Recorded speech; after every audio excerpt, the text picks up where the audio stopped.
兄弟们，我也是喜提龙银内控了，也是当上城市人了，好吧？感觉用上这个皮肤，自己已经接近神了。对面3个6套，还有2个跑掩体后了，咱们直接顶过去，还敢在马路上徘徊，直接补掉，不给机会。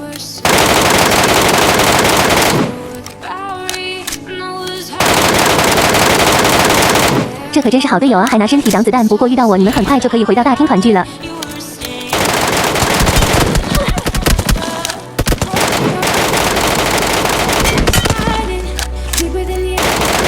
这个人跟他们不是一队的，咱们得注意一点，先把脸上这队解决掉。这里注意看，有一个跑过石头那里了，估计会过来架一手预秒点。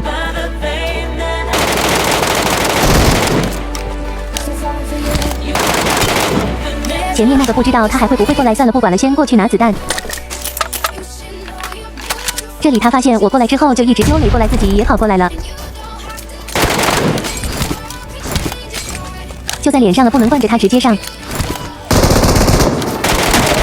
错了，主播错了，我看见过你视频，真的没开玩笑，我真看过你视频，我在头上刷过你啊，主播。本以为是粉丝，问了什么都回答不上来。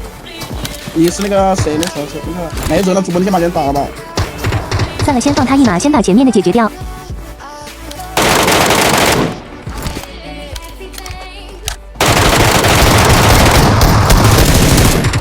好了，拿下了，太狡猾了，这个人直接就往后跑了。看这个人鬼鬼祟祟和说话的语气，就是想背刺。我都没拿枪，你打我干嘛呀？你在直播吗？以防后患不能放走，必须给他打了。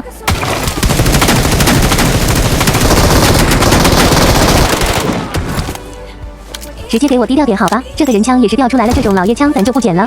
脸上有3个6套过来了，等他们再出来点再打掉。第一个不好秒，先打第2个。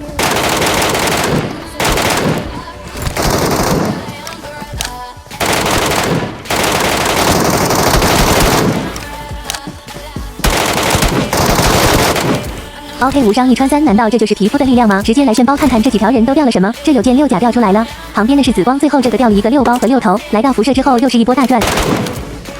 脚下是有一队的，本想绕一手，旁边居然有个躲在角落。打掉这个之后，他们就趁机上来抓我了，真的是太狡猾了，以免被偷，先往侧边封个烟。